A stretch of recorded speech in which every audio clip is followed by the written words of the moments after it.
Well, in today's video, we're going to be talking about something that's very special, near and dear to the both of us, is when we changed our lives for the better during COVID. We were feeling pretty unproductive, pretty scattered in our life. We weren't really exactly where we wanted to be. We didn't look good in the mirror during COVID. The gyms were closed and everything like that. But we kind of boiled our life down to what we define as the 4 Fs. The first would be focus, fitness, faith, and fasting. So we were kind of thinking about it over the weekend, and we're like, what are the things we actually focused on to get our life back on track? We lost like over 40 pounds combined. 50 pounds combined. Yeah, we which is both crazy to think. You're probably thinking like, wait, what? But no, like we were overweight. Yes, I'm tall, so I still look slim with the clothes, but your girl I felt overweight. Yeah, we didn't look too good. Looking back in our pictures, we were like, whoa. But anyway, so we lost 40 some odd pounds together. We started businesses. Yeah. She started her first business. I started my first business. We got closer to God. We got closer to each other. We got engaged. And I mean, look at us now. We both have flourishing businesses. We are much stronger to God. We look better. Not as good as we did when we first lost our weight. We could probably, take something from this video ourselves. But no, I think this is an important video because we've been getting a lot of great comments from you, and if we could share something that helped us drastically improve our lives, then we need to share it with you all, and hopefully each one of you watching this video is able to take something from this video, implement it, and start to see a positive impact in your life. Yeah, and I think to start off with focus, right? Like, what does focus mean? Like for me, focus is having intention and purpose, like when you start your day. Either if that's, setting your alarm to go off at 6:30 because you're intentional about going to the gym before you have to go to go to work, or putting some time aside to read your Bible, your daily devotional or journal. Like, just having focus and purposeful time set aside for yourself before you pour into other people, before you pour into your kids, your husband, your wife, or your job. Yeah. And I think always a good way is understanding, like, what do we normally do, right? Like, everyone works from home. Most of the people work from home, remote work life. And I remember when I first started doing remote work during COVID, it was like, I'm waking up at 8:58. Yeah, doing so. I'm rolling out of bed, I'm brushing my teeth, and I'm hitting the space bar, and I'm, getting my coffee, doing the least. Because you could do the least. Yeah. Right? I used to commute for hours a day at some point, so being able to get more beauty sleep, get more beauty rest, I took advantage of it, but that didn't really serve me because I didn't have any time before I started serving my company or my boss at the time. So I woke up at 8:58, rolled out of bed, boom, right to work. So what Mina's talking about is having more intentional time focused around the morning. Yeah. So you can choose how your day starts, right? Because if I woke up at 8:58, I hit the space bar, my computer opened, I looked at Slack or messaging, and I saw Gmail, something Outlook. that I didn't like. I would be in a reactive state and not a proactive state. When you wake up early and you have control and you have focus, you get to decide how your day ultimately turns out, or at least you can push it in the best possible direction when you take time to read the Bible. Start your day with God. You start in prayer, meditation. You wake up early. You go to the gym. You just feel good. Yeah. You're a step ahead of everyone else, right? Yeah. And another good thing to remember is God gives us mercy new every day. So you're starting the day off with new mercy, new blessings, new favor, new grace. Like, take advantage of it. And sometimes, of course, saying that I woke up on the wrong side of bed, or the thoughts of the things that you have to do kind of burdening and weighing you down before you even take the first step out of bed. Just always give yourself a reminder that, okay, God has given me new mercy, right? This is a new day. I control the day. I control my morning. And just reminding yourself that you are in control. Your thoughts and your actions, when really it's just your thoughts. Don't let your thoughts dictate your day before you even get out of bed. And for us, I think when we were first starting out with our spiritual body, mind kind of journey. I mean, how you gonna wake up and the first thing you think about is work? Easy. And God gave you another 24 hours. So that was me, guys. When I first woke up, the first thing I thought about was work, right? Because I wasn't happy where I was at. So the first thing I thought about was work. And as I stressed out, y'all. I was stressed out. And as I transitioned out of that mindset, I started to have more peace and more control over what my day looked like. And at least I could work out. At least I could say a good prayer. At least I could read the Bible or a book that of my choosing before I poured into something else. So focus is the biggest thing. And also, it works against you. Everything works for you and everything works against you depending on what you do with your thoughts and your feelings and your actions, right? Right. So if you're focusing on all the wrong things, focus is going to then pause your life, slow it down, create more friction, create more anxiety. So when you're focusing on things that are undesirable, or focusing, like if you wake up, there's two ways to think about work, right? If you are to wake up and think about work, you could focus about the negative of, oh my God, there's going to be a bad message, or there's going to be something stressful today, or I got so much to do, or these clients are going to be annoying, or blah, blah, blah, blah, blah. Right. You could wake up thinking about work in a positive light of, oh, today's going to be a great day. Like everyone's going to be positive to me. Like my boss is going to be in a great mood. Like guys, I used to tell myself every day, like something good is going to happen to me. I'm going to be blessed in ways that I can't explain today. Like I would trick my mind, which was really making the universe and me manifesting that I was going to have a good day. Because why should I go around in the morning time saying I'm going to have the worst day ever? I would always say to myself is I'm going to have a great day. Something good is going to happen to me today. And 9 times out of 10, if it was a small blessing or a big blessing, I was given that grace just by manifesting and declaring, right? Like having dominion over like my words and my thoughts. I swear it works. Yeah, and also the mindset of I get to, not I have to. Like I don't have to go to work. Like I have to go to work today. I have to do this. I have to do this. Like I get to. Like, I get to do this. Right. Some people aren't as fortunate. So like, there's somebody who's praying for what you have. Right. Always. Right. And understanding that what you do have is exactly what God wants you to have in that moment in your life, and you're not doing the right things or thinking the right way to get to where you want to be, or there's something that you have to learn, experience, or overcome to do the things that you actually want to do. Like you're not ready for what you want yet. So you just have to be okay with not being ready and understand, like, how do I get ready fast? Like what do I got to do, Lord? What do I got to experience? What do I got to overcome? Like, I know I'm not meant to be here always. Period. So, show me.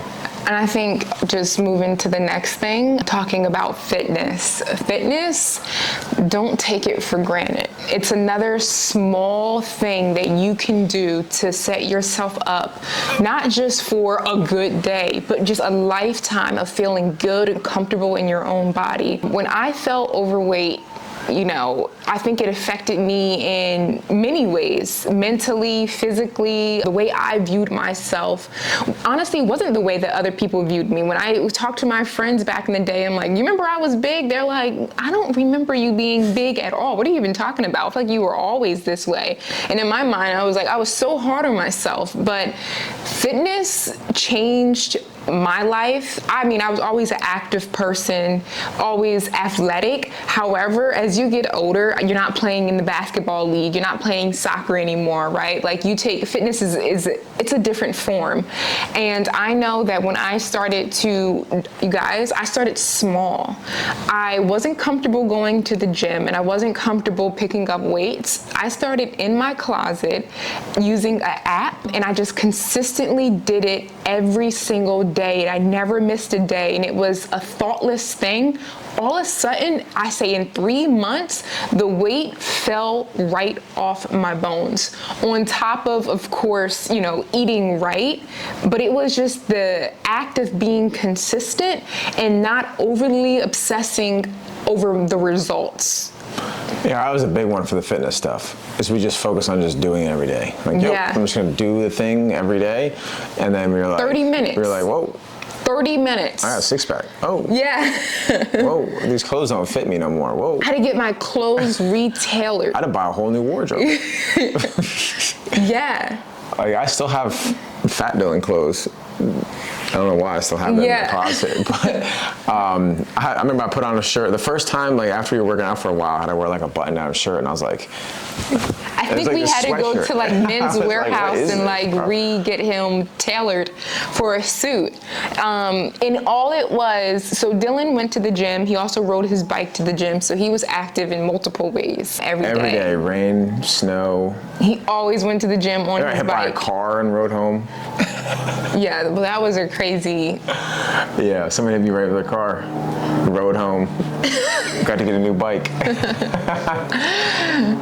I don't recommend that for anybody. I ran a mile to the gym, do a full workout, and then ride a mile home. And while she was in the closet, and then we kind of met up at the end, talked about it. We make our protein shake and get to work. Get to work. Yeah. Every day. I had work pretty early. I started work around 8:30 at the job that I was at the time. So I was getting up around 6 o'clock, 6:30 to work out. Some days I would run. Some days I would just work out and follow the program through and through. No matter what exercise or what it was, I did it, and I did it consistently. And I didn't overly think about weighing myself on the scale. I didn't overly think about anything other than the fact that I mean, you sit like this, you just, like, there's nothing overhanging, you don't feel gross, like. Well, something is definitely hanging now because we ate. So I feel a little crazy now. However,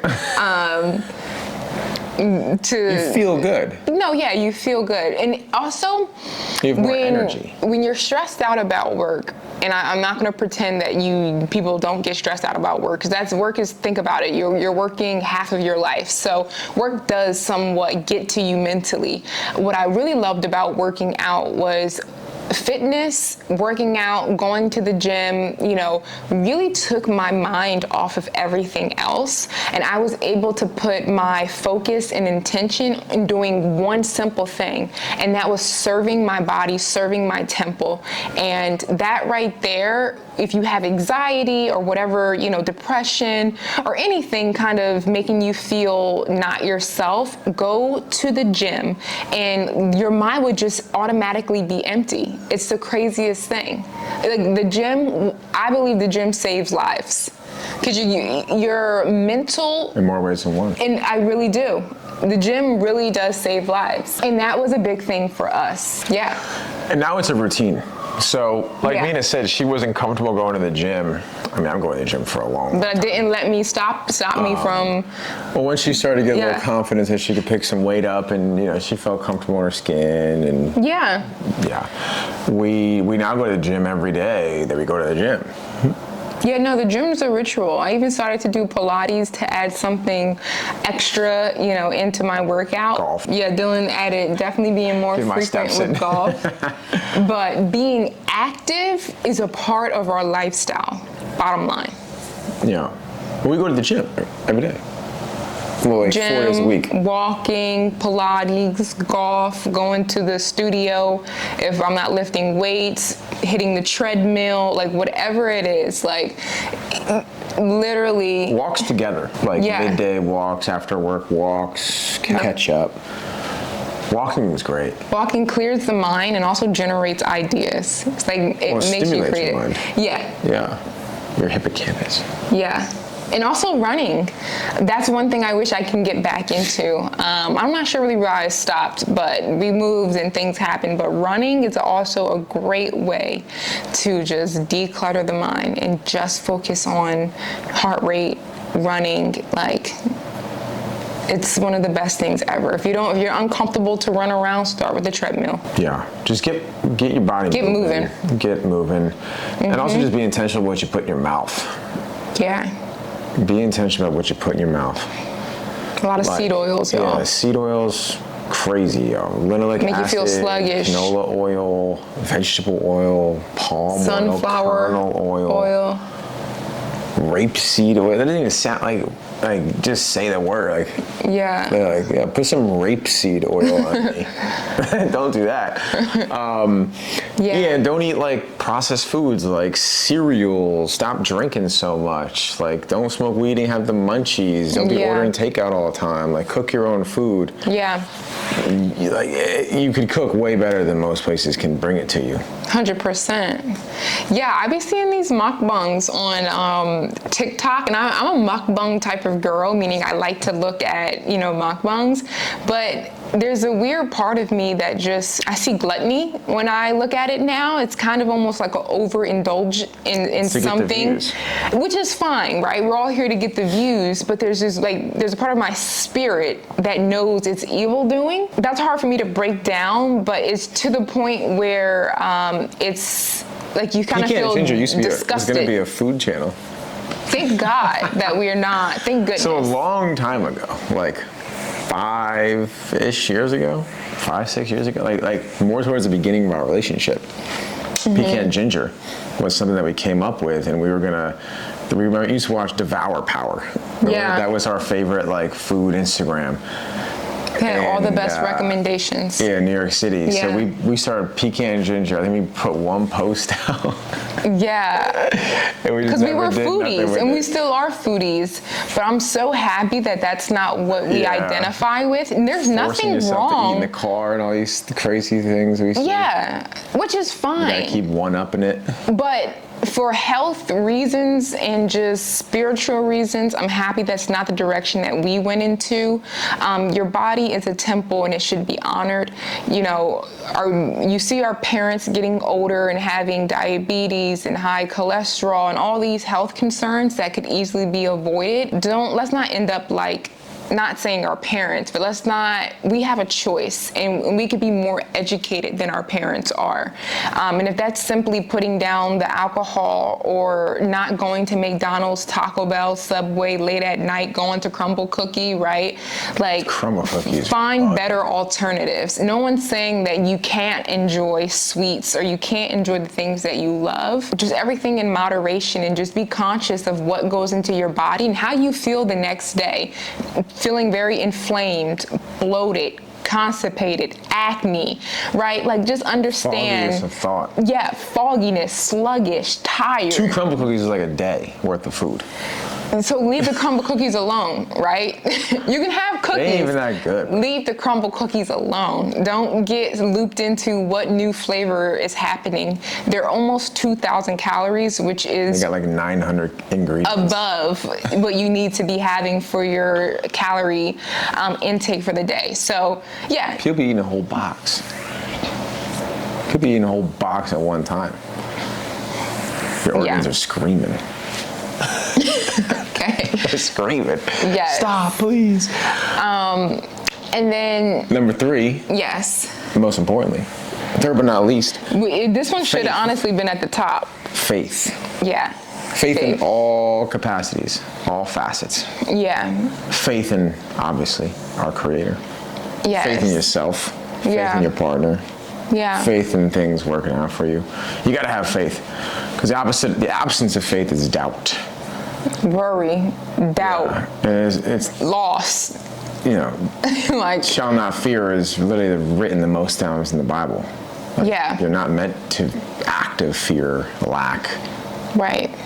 scarcity. You need to have faith. And I think everything comes down to the faith, right? Like, you got to have faith that if you keep working out, you'll see results. You got to have faith that if you stay focused and you're intentional about your actions, you're going to see results.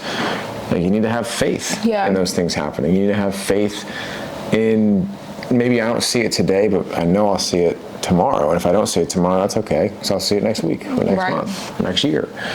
And the bigger your goals, the longer it takes for you to reach those goals. So you got to have faith when you're not seeing something, right? Yeah, I think I actually have something on my phone that I listened to, that a pastor that I listened to shared about faith, and also just how important it is when you don't see him, right? Like how Dylan just said, you know, you may not see it tomorrow or the day after that, but it doesn't mean that you necessarily supposed to lose faith. If I could find it really quick. You could just search faith.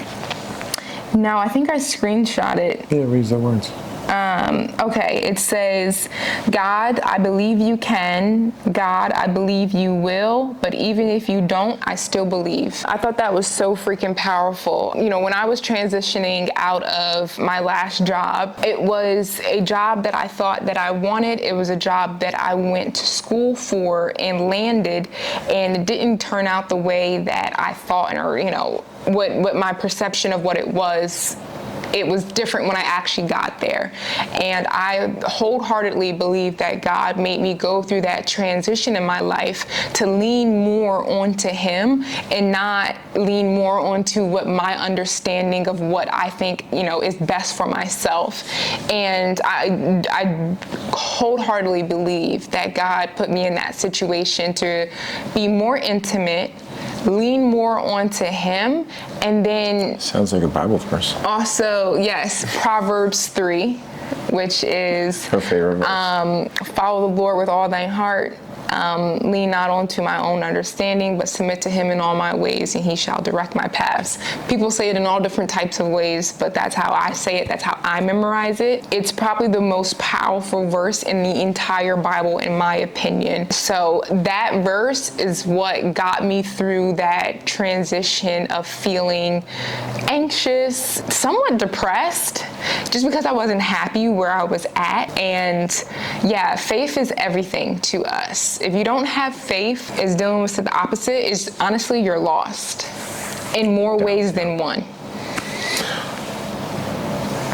And the way you practice faith, I think it's just not constant prayer, that's difficult, but it's pray as much as you can, and the more you do it, the easier it is. Also remember, faith also comes by hearing. So if you're not a big prayer, right?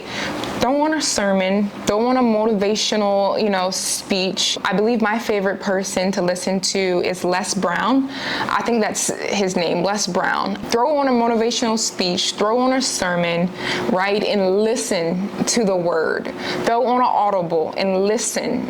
If you feel as though reading the Bible is too much, or you feel like you don't know how to pray, just know also when you're praying, it doesn't need to be this poetic thing, right? Like, he's also not Superman, though. He's not a genie in a bottle. Yeah. He's not a genie in a bottle. That's a big thing. I just said everything. I just said thanks for everything.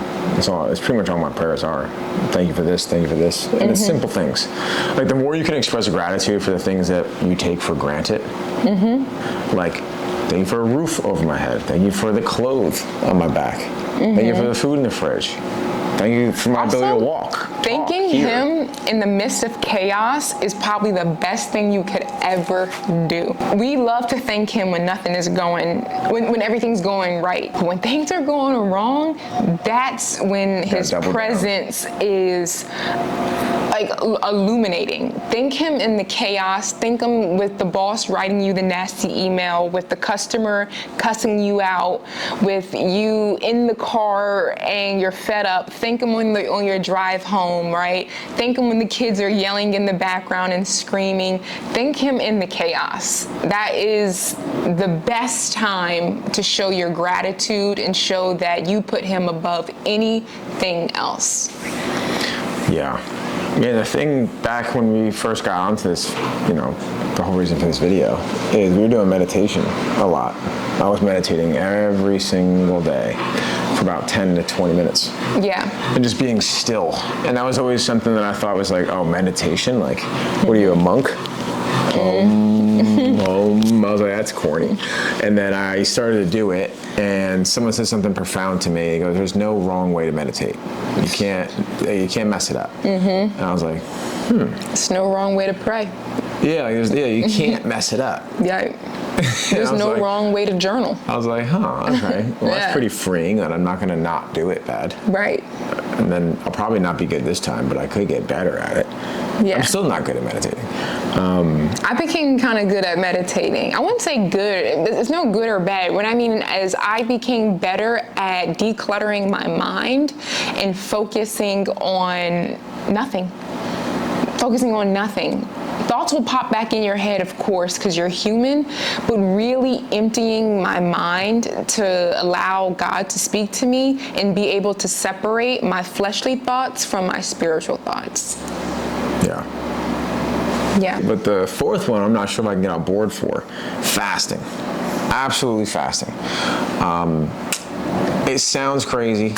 It's honestly the simplest thing in the world. You just don't eat. You do less than you have been doing. And understand that food doesn't have power over you, and you decide kind of how you structure your day, and your day is not structured around food, right? Like, oh, it's 12 o'clock, I have to eat lunch, or, oh, right. It's 6:30, I gotta eat dinner. Like, eat when you're hungry. And I think sacrifice is a big thing in regards to growth. Like, you need to sacrifice to be able to grow, right? You have to experience something that's uncomfortable for you to grow. Mm-hmm. And we implemented intermittent fasting when we lost all of our weight. So we'd work out on an empty stomach. We'd have like a very small protein shake, a coffee, and then we wouldn't really eat until like 3, 4 o'clock. We would just be focused. Okay. Skirt. I don't think 3, 4 o'clock. Usually, if I was intermittent fasting, I probably wouldn't eat until noon. Usually around noon was the time that I would eat. Or we had the you're protein right. shakes, we'd go later. I would also wait until I actually felt the craving of wanting to eat. Mm-hmm. So if noon came and I wasn't hungry for anything, I just simply, wouldn't have it. It wasn't starving ourselves. You just wouldn't also just eat. Don't buy the things that make you want to snack all day. Yeah, like don't buy chips, don't buy cereal, don't buy anything that's not going to help you get to where you want to be. Like, don't even purchase it.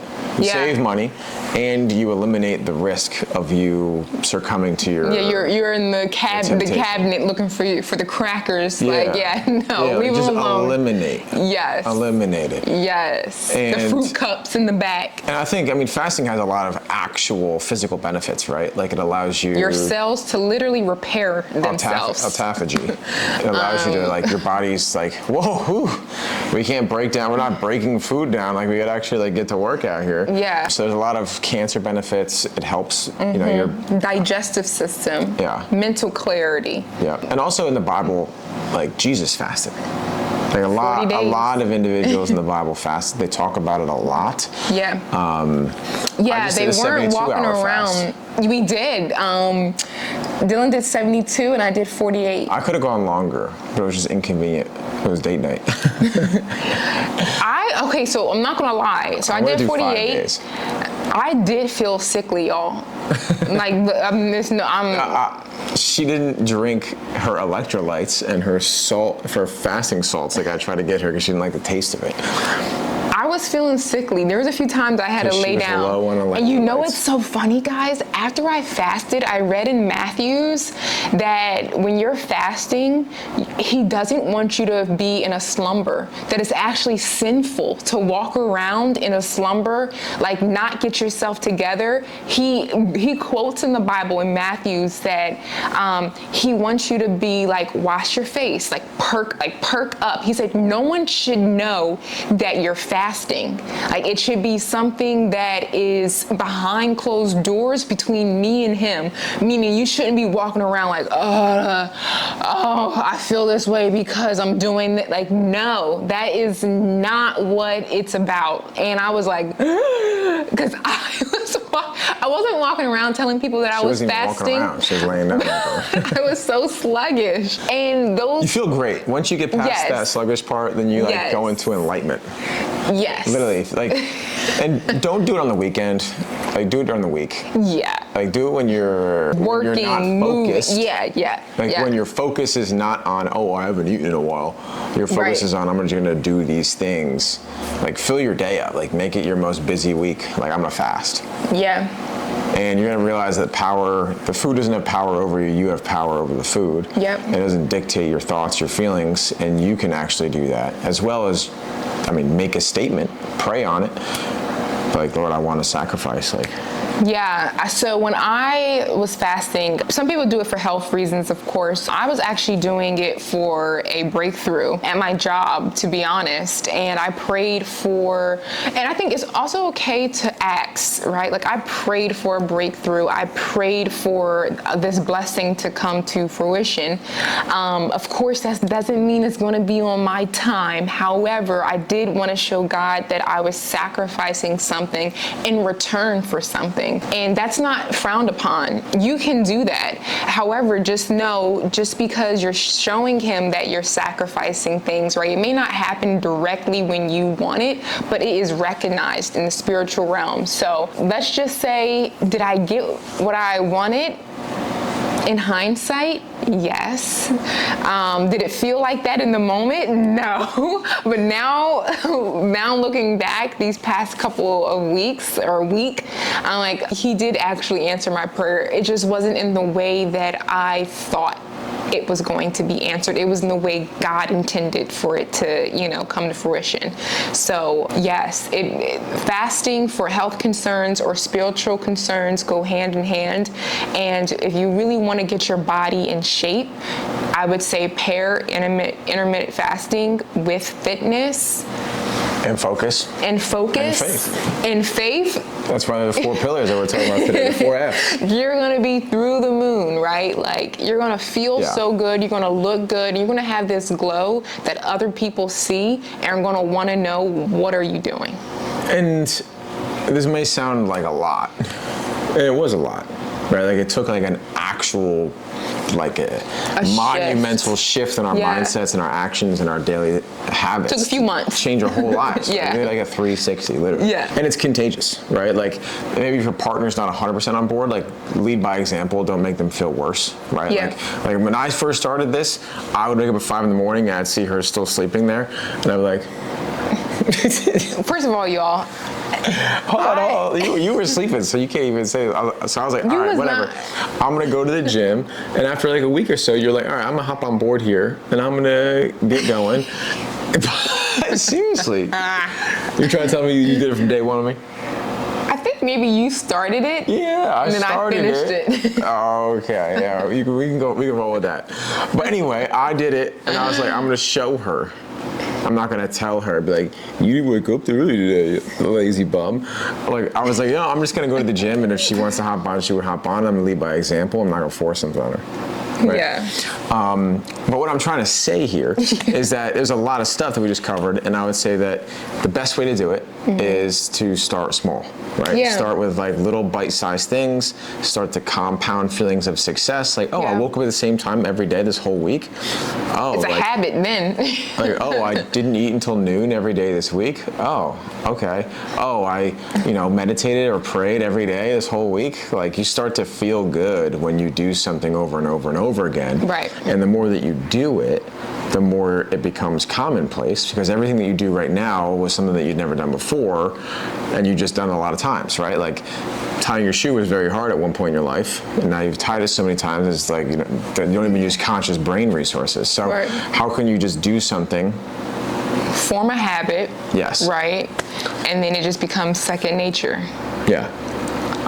What you read Atomic Habits? How many times do you need to do something? It's like 20 something. Which is not a lot, guys. 20 times, 20, 30 times to do something. I don't want to quote James Clear. Okay. You have to do it a lot of times in a row, right, to make it a habit. Also, just read Atomic Habits, really good book. Yeah. Or watch Spark Notes or something on that. There's some good stuff. A lot of it's repetitive, which is funny because he's making it a habit in the book.